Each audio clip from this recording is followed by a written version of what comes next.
If you've ever been told to stop looking at your phone half an hour before you go to bed, turn down the lights, improve your sleep hygiene, practice yoga in order to get a better night's sleep, today we're going to talk about how polyvagal theory provides the neuroscientific basis for these things.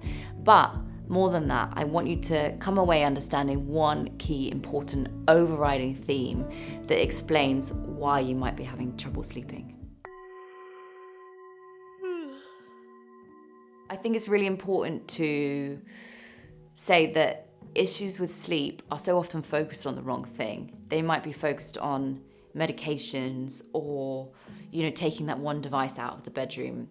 And maybe to some extent those things will help. But what we're ignoring is the bigger picture, that actually the quality of your sleep will always come down to how safe your body feels.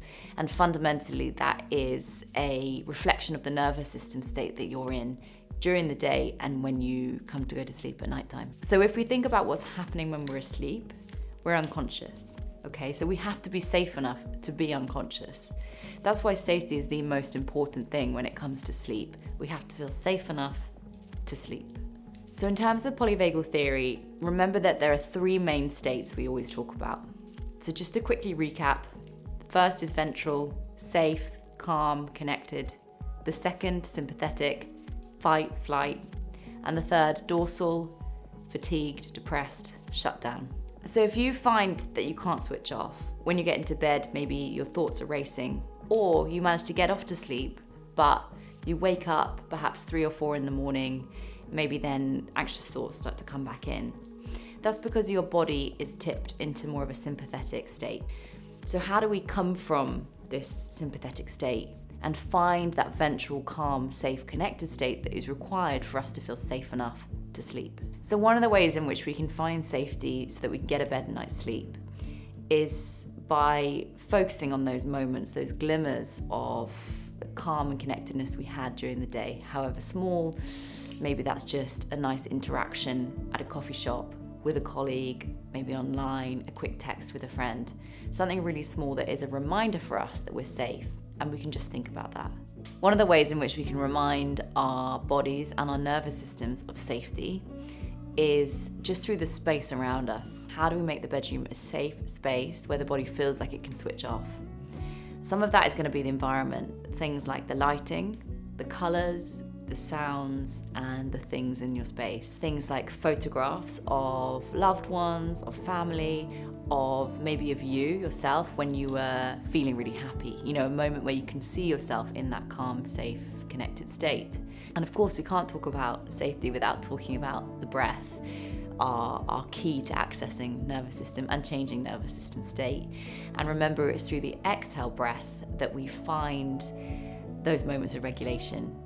Practicing slow breathing, whether that's during the day or as you wind down for sleep, allows that vagal break to come on, to slow down the heart rate, to slow down the rate of thoughts, the rate of breathing, and start to build the environment for your body to have a good night's sleep. And remember as well, it's as much what we're doing in the day as what we're doing at night that is so important for sleep. And in fact, arguably more so important what we're doing in the day, because if our day is only full of stress, it's going to be even harder to create that contrast and bring ourselves into calm.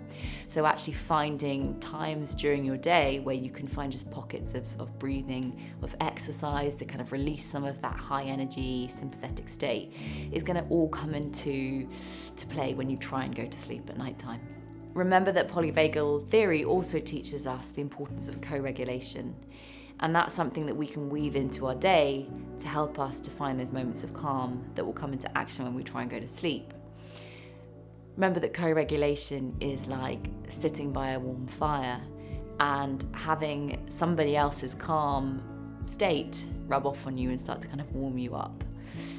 And that's why it's so important to keep connected with people who are good for you, spend time with people who are healthy for you, that make you feel calm, and you get that kind of, even if you can get a little bit of touch in, a hug, that kind of nourishment will be so important for the nervous system to remember how it felt to be safe. I want to point out that this might feel obvious. The stuff that we're talking about is not rocket science. This is nervous system science. This stuff is founded in neuroscience and the way the body works, and in particular the way the vagus nerve works for our nervous system. And it's understanding, why has my doctor recommended yoga? Why do I sleep better after a yoga class? Why might I be recommended a breath work for a good night's sleep? It's because physiologically, so within the body, these things are having an impact on how our body is working. When we can understand that and understand the science, we appreciate that these things we're talking about, however small they might seem, can have a massive impact. Even over a few days, they can start to really kick in and be so impactful about the quality of sleep that we're getting.